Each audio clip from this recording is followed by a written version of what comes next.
자, 온봄의 오늘의 뉴스 좀 부산 YMC 온봄 사무총장 오늘은 함께합니다. 어서 오십시오. 어서 오십시오. 네, 안녕하십니까. 자, 오늘 첫 소식이 부산시 공공기업 관련 소식입니다. 부산시 1호 사전협상 대상이죠. 옛 한진 CY 부지터 개발 조건. 요거 개발 조건으로 해서 민간 사업자가 좀 공공기여금 내기로 했는데 요 기여금이 이제 제대로 납부가 되질 않아서 논란이다. 뭐 이런 얘기네요. 네, 공공기여에 따른 사업명은 해운대구와 수영구를 잇는 수영강 휴먼 브릿지. 로 명명된 보행교 사업입니다. 네. 현재 이 보행교는 지난해 1월 착공을 해서요. 공정률 한 11% 정도를 보이고 있다고 하는데 사업비는 290억 원 정도가 투입됩니다. 이 중에 민간 사업자가 부담할 예산이 약 100억 원 정도고요. 여기 30억 원은 원래 2022년도에 그리고 70억 원은 지난해 2023년도에 이제 받기로 계획이 돼 있었는데요. 그러나 이제 사업자가 계획보다 1년 늦은 지난해 한 30억 원 정도를 납부를 했고 나머지 70억 원은 현재 납부하고 있지 않은 상황입니다. 그러니까 약속이 이행되고 있지 못한 상황인 거죠. 예. 부산시와 이제 민간업자가 모두 맺은 공공기여 협약서를 보게 되면 공공기여를 이행하지 않을 경우, 그럴 경우 부산시가 협약을 해제할 수 있도록 하는 조항이 이제 담겨져 있는데 부산시에서는 이 한진 시와이터의 이제 아파트 사업 착공이 아직 안 되어 있어서 착공이 되면 구체적으로 일정을 협의해서 남은 돈을 받겠다 이렇게 이제 입장을 내고 있습니다. 여기에 또 민간 사업자도 같은 입장인데요. 네. 개발 부지 아파트를 착공하기 전에는 남은 기여금 70억 원을 납부할 수가 없다 이렇게 버티고 있어서 지금 논란이 되고 있습니다. 그러니까 이제 더 문제는 이 민간 사업자가 돈이 없어서라기보다는 낼 의지가 없는 게 아닌가 하는 때문인데, 근데 이 개발을 맡은 민간 사업자는 현재 사업체와 같은 최대 주주를 둔 별도 법인을 통해서 이제 마리시티 실버타운 건설을 추진 중이라는 얘기도 나오고 있다고요. 예, 지역 언론사가 이제 취재한 결과가 그런 내용인데요. 네네. 보니까 뭐 수천억 원 들어가는 사업이더라고요. 이제 사업자 측이 이제 최대 주주가 같더라도 사업 주체가 서로 다르니까 이 운영 비용이나 기여금을 대신 지급할 수 있는 입장이 아니다. 이렇게 이제 밝히고 있는데 뭐 말만 들으면 주체가 다르니까 당연히 네네. 뭐 최대 주주가 같다 하더라도 뭐 사업자 말이 틀린 말은 아니겠죠. 네네. 근데 이제 당초 계획을 지키고 있지 않은 상황. 돈이 뭐 우리 일반인들한테는 70억이 굉장히 큰 돈이지만 네. 사업하는 분들한테 70억은 그렇게 큰 돈이 아닐 텐데 이 같은 최대 주주가 있는데도 불구하고 수천억 원이 들어가는 사업은 바로바로 이행을 하면서 약속된 공공기여금은 제대로 납부하고 있지 않다. 이 말을 이해할 수 있는 아마 청취자분들도 시민분들은 안 계실 거라고 생각됩니다. 무엇보다도 이제 1년이 늦어지고 있잖아요. 2023년도에 원래 70억을 다 납부를 해야 되는데 그게 지금 해를 넘겨서 가고 있는데도 부산시가 사업자와 같은 말을 하고 있다. 이게 사실은 더 이해가 안 되는 부분이라고 볼 수 있겠습니다. 그러니까 아파트 착공하면 돈 주겠습니다. 그런데 다른 지역에서는 또 아주 큰 프로젝트를 지금 진행하는데 네네. 거기도 뭐 이제 계약금 내고 다 해야 될 거 아니에요. 아, 그렇죠. 예. 그러니까 별도 법인이기 때문에 다른 회사다 이런 얘기는 못 하겠지만 네. 그 사전 협상을 통한 공공기여제도 그러니까 유독 부산이 이제 좀 논란이 될 수밖에 없는 게 그러니까 부산보다 서울시가 좀 앞서서 네, 했거든요. 그렇죠. 예. 여기랑 좀 많이 비교가 되네요. 그렇습니다. 그러니까 부산은 공공기여 협상으로 3차례 정도를 진행을 했거든요. 예. 그래서 했는데 이 중에 7,000세대가 노는 아파트 계획이 주류입니다. 주류. 그런데 서울은 사전 협상제로 도시 변경 지역이 9곳 정도를 이미 진행을 했는데 그중에 아파트 단지 개발은 한 3,000세대 정도 됩니다. 네. 최대 사업지라고 하는 게 이제 서울 성동구치소 부지개발 부지인데요. 약 1,300세대가 조성이 되는데 이 중에 700세대는 공공임대형 신혼희망 타운으로 이제 건설될 계획입니다. 그러니까 어떻게 보면 3,000세대 중에 한 700세대 정도는 그냥 민간 일반 분양이 아니라는 이야기죠. 네, 예. 또 해당 부지의 용도 변경도 눈에 좀 띄는 부분인데요. 부산은 이 다 공업 지역을 일반 주거 지역으로 이제 변경을 한 그런 사례라고 볼 수 있는데 서울은 일반 주거 지역을 다 푼 것도 아니고 준주거 지역으로 푼 겁니다. 그러니까 이제 어떻게 보면 이제 그 부산과 서울의 접근 방식이 전혀 다른 뭐라고 볼 수 있는 거죠.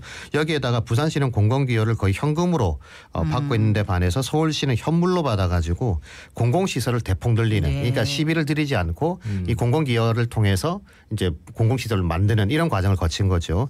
이게 가능했던 이유가 공공기여 기준을 운영 지침에다 구체적으로 명시를 하고 있습니다. 그러니까 기준을 만들어 놓고 어떻게 할 거다라고 하는 것을 기준에 따라 움직이고 있으니까 이제 오차가 생기지 않는 거죠. 네네. 여기에다가 부산시는 사전협상 3곳에서 7천억 원 가량을 이제 현금을 기여금을 받게 되는데요.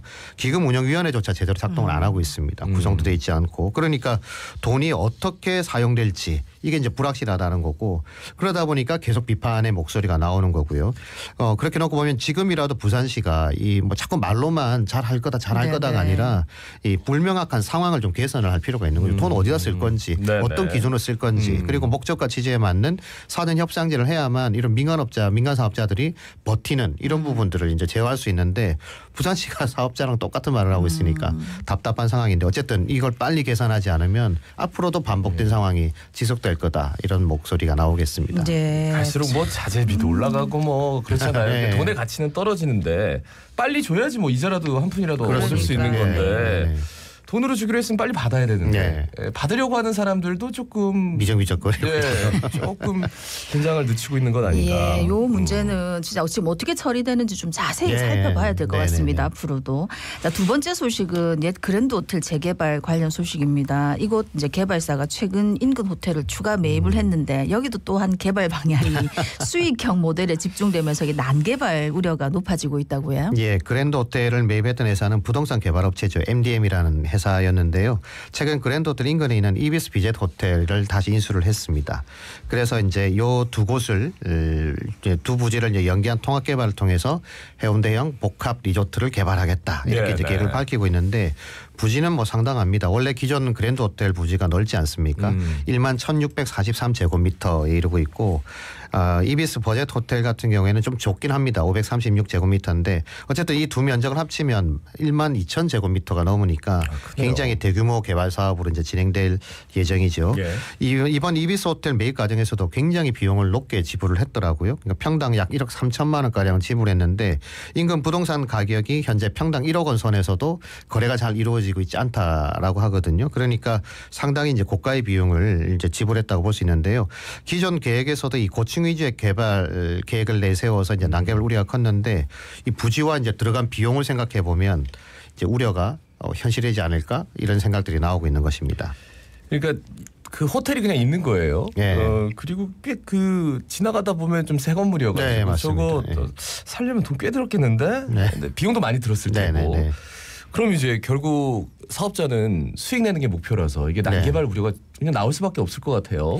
그러니까 이제 2022년도 말에 그 MDM 측이 해운대구에 제출한 이제 건축 심의 계획을 보면 되는데 지하 8층에 지상 44층 규모의 오피스텔 3개 동 그리고 지하 8층에 지상 43층에 호텔 및 생활형 숙박시설 1개 동 4개 동을 짓겠다는 계획을 내놨습니다. 네네. 그러니까 오피스텔은 보니까 468개 객실 정도가 되고요. 호텔은 195개 또 생활형 숙박시설이 125개실 요 정도가 이제 규모니까 이렇게 놓고 보면 이제 대충 이제 값이 나오는 네, 거죠. 네. 예, 여기에다가 이제 경관 개선 환경성과 공공성에 기여하는 계획으로 이 또 건물 높이 운영 지침도 인센티브를 받았더라고요. 그래서 법정 허용치 최대인 151.6m의 높이로 건물을 짓겠다 이렇게 신청을 했는데 요게 또 용적률 역시 일반 상업시설 최고가 1000% 정도 되는데 네. 여기다 지구단위 계획 시행 지침에 의한 인센티브를 또 받더라고요. 그러니까 1200%까지 가능한 규모가 되는 겁니다. 그러니까 하여튼 맥스로 지을 수 있는 거가 가능한데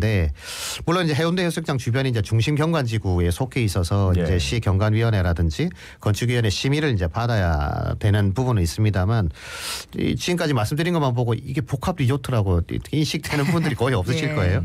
물론 이제 추가 호텔 매입으로 이제 변경 계획을 통해서 호텔 규모를 뭐 300실 정도로 늘리겠다라고 얘기는 나오고 있는데 어쨌든 부대 시설 중심으로 국제적인 호텔 브랜드를 도입을 해서 해운대 복합 리조트를 조성한다. 이 우리 LCT에서 많이 들어본 얘기 아닙니까? 뭐 거기도 리조트 얘기가 나왔습니다만 실질적으로는 거의 뭐 기능을 못 하고 있는 상황이라서 우리가 흔히 알고 있는 복합 리조트 하면 떠오르는 이미지가 있는데 그 이미지와는 전혀 다른 그림을 현재 그리고 있고 이걸 그냥 복합 리조트라고 명명하고 있다. 이렇게 말씀드릴 수 있겠습니다. 네. 근데 업체에서 이제 올해 안에 행정 절차 마무리하고 내년 초 착공해가지고 공공성과 상품성이 조화를 이룬 랜드마크로 만든다 이렇게 얘기를 하는. 하는데 그러니까 이미 뭐 인센티브 받을 거 다 받고 나면 항상 말만 이렇게 하지 주요 개발에서 늘 뭐 이런 말 하는 거라서 현실성이 뭐 없을 것 같다 하는 그런 걱정도 당연히 있지. 예, 주요 해안가에 이제 오피스텔 그리고 이제 생활형 숙박시설 건립이 어차피 우리 지역사회 대표적인 난개발 사례로 비판을 받고 네. 있는 그런 상황 아니겠습니까? 그러면 어쩌면 해운대 해수욕장 인근의 최대 개발 사업이기도 하고 최고의 요지에 지금 이제 개발이 되는 건데 이 똑같은 흐름으로 가는 것 같아서 너무 안타깝다. 그리고 이제 외형이 아름답고 건물이 높다고 랜드마크가 되느냐? 이거는 뭐 당연히 나올 수 있는 지적 아니겠습니까? 네. 그래서 뭐 100번 양보를 해서 기존 계획 규모로 뭐 788개 실에 300실을 호텔로 한다. 이거 절반에도 훨씬 못 미치는 네. 이제 그런 상황이라 보면 결국 투자의 수를 위해서라도 생활형 숙박시설이나 오피스텔이 이제 대세가 될 거라고 봐지는데요. 네, 예. 해운대 해수욕장을 바라볼 수 있는 최대 조망권 여기에 또 일부만 누릴 수 있는 공간으로 채워지는 이 부분에 대해서 저는 반드시 확실한 검토가 좀 필요하다고 봅니다. 그러니까 애초에 부동산 전문업체가 부지 매입을 했을 때도 이거 난개발되는 거 아니야? 이런 우려가 사실 있었는데 네네. 부산시나 해운대구가 업체의 개발 목적을 자꾸 법적으로 괜찮다. 법적으로 어쩔 수 없다. 이렇게 말할 게 아닌 것 같아요. 그래서 이 공공성에 최대한 목적을 두고 심의 과정에서 이 부분들을 확실하게 개선하지 않으면 또 다른 부산에 오점을 남기는 그런 또 난개발이지 않을까 이렇게 생각이 됩니다. 그러니까 옛날에는 호텔 들어선다 그러면 저 특혜다 해가지고 예. 문제가 많다 했는데 요즘은 호텔 들어서서 거기서 일자리 만들고 계속 유지해서 사업 진행하는 사람들이 오히려 감사할 정도로 바로 분양하고 치워버리니까 예, 그렇죠. 예? 예. 수익금 회수하려고 이런 것들은 정말 좀 디테일하게 들어가야 되고 맞습니다. 꼼꼼하게 따져야 됩니다. 네네네. 세 번째 소식 참 잊을만 하면 나오는 내용인데 부산의 기초의회 해외 출장 관련 소식 이 시간을 통해서도 좀 한번 전해드렸었어요. 네네네. 매년 비판의 목소리도 불구하고 올해도 별반 달라진 게 없다고요. 예, 기초의 외유성 해외 출장 논란, 시민들 정말 힘 빠지게 하는 네. 그런 소식인데요. 외유성 논란에도 불구하고 새해 들어서 해외 출장을 이미 떠났거나 계획을 잡은 기초회가 대다수다 이런 얘기들이 나오고 있습니다.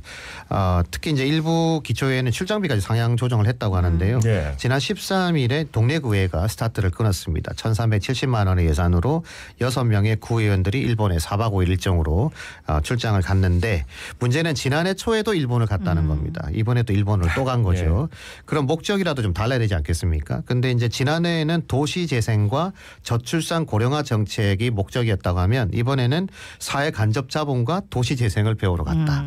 그러니까 도시 재생을 위해서 2년 연속으로 갈 만한 도시일까? 꼭 가야 봐야 되는 네. 나라인가? 이런 의문이 드는 거고요. 다른 지자체들도 비슷한데 16개 구군 중에 9곳이나 의원 출장비를 상향을 했고 전체 예산 규모로 보면 약 11%를 올렸다. 네네. 그러니까 더욱이 이제 외유성 논란이 지속적으로 계속 나오고 있는 그런 상황에서도 심사 규정을 바꾼 지자체는 단 한 곳도 없었다라고 하는 게 사실은 더 충격적입니다. 그러니까 진짜 많은 시민들이 이 부분에 대해서 사실 많이 욕하는데 네네. 기막으면 그만이니까 그 뭐 다른 불이익이 없잖아요. 네, 그렇죠. 뭐 진짜 필요하다면은 뭐 갔다 올 수도 있겠지만 사실 네. 이게 출장의 목적이 불명확한 게 이게 문제 아닙니까? 그렇죠. 그러니까 의원들은 이렇게 얘기합니다. 다녀와서 5분 뭐 발언이나 이런 걸 통해서 네. 정책 제안을 하겠다 이렇게 얘기하지만 5분 동안 돈을 뭐 몇천만 원 들여가 갔다 네. 와서 얼마나 할 수 있을지고 그럼 과연 그래서 바뀐 정책이나 국민들의 삶이 바뀌어졌느냐 그게 무엇이 또 거기에 대해서 누구도 명확한 답변을 못 네. 한다는 게 더 문제 아니겠습니까?